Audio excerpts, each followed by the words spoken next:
చంపావతి నదిలో ఇసుక అక్రమ రవాణా రోజురోజుకు పెరుగుతుండటంపై స్థానికులు తీవ్ర ఆందోళన వ్యక్తం చేస్తున్నారు. నిబంధనలను ఉల్లంఘిస్తూ కొందరు అక్రమార్కులు భారీ ఎత్తున ఇసుక తవ్వకాలు నిర్వహించి ట్రాక్టర్లు, లారీల ద్వారా తరలిస్తున్నారనే ఆరోపణలు వినిపిస్తున్నాయి. దీంతో సహజ వనరులు దెబ్బతింటుండగా పర్యావరణానికి ముప్పు ఏర్పడుతుందని గ్రామస్తులు ఆవేదన వ్యక్తం చేస్తున్నారు.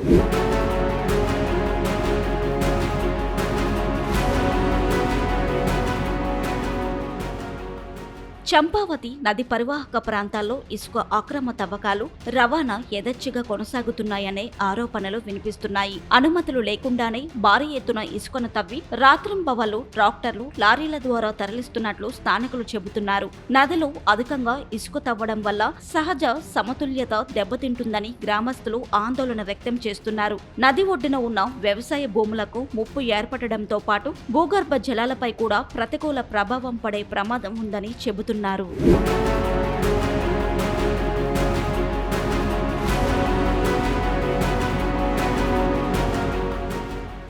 అక్రమ తవ్వకాల కారణంగా నదీ ప్రవాహంలో మార్పులు చోటు చేసుకుంటున్నాయని స్థానికులు పేర్కొంటున్నారు. భవిష్యత్తులో వరదల సమయంలో ప్రమాదాలు సంభవించే అవకాశం ఉందని హెచ్చరిస్తున్నారు. కొన్ని చోట్ల నది ఒడ్లు కుంగిపోతుండటంతో రైతులు తీవ్ర ఆందోళన చెందుతున్నారు. పర్యావరణ పరిరక్షణకు ఉద్దేశించిన వాల్టా చట్ట నిబంధనలు సైతం పట్టించుకోకుండా అక్రమ కార్యకలాపాలు కొనసాగుతున్నాయనే విమర్శలు వ్యక్తమవుతున్నాయి. నది తీర ప్రాంతాల్లో ఉన్న వృక్షాలను తొలగించి ఇసుక రవాణాకు మార్గాలు ఏర్పాటు చేస్తున్నట్లు ఆరోపణలు ఉన్నాయి. ఈ విషయాన్ని పలుమార్లు అధికారుల దృష్టికి తీసుకెళ్లినా పరిస్థితిలో పెద్దగా మార్పు కనిపించడం లేదని స్థానికులు ఆవేదన వ్యక్తం చేస్తున్నారు. అక్రమ రవాణాను అరికట్టేందుకు రెవెన్యూ, గనులు, పోలీస్ శాఖలు సంయుక్తంగా ప్రత్యేక చర్యలు చేపట్టాలని కోరుతున్నారు. ప్రభుత్వ ఆదాయానికి గండి కొడుతూ పర్యావరణానికి తీవ్ర నష్టం కలిగిస్తున్న ఇసుక అక్రమ రవాణాపై కఠిన చర్యలు తీసుకోవాలని ప్రజలు డిమాండ్ చేస్తున్నారు.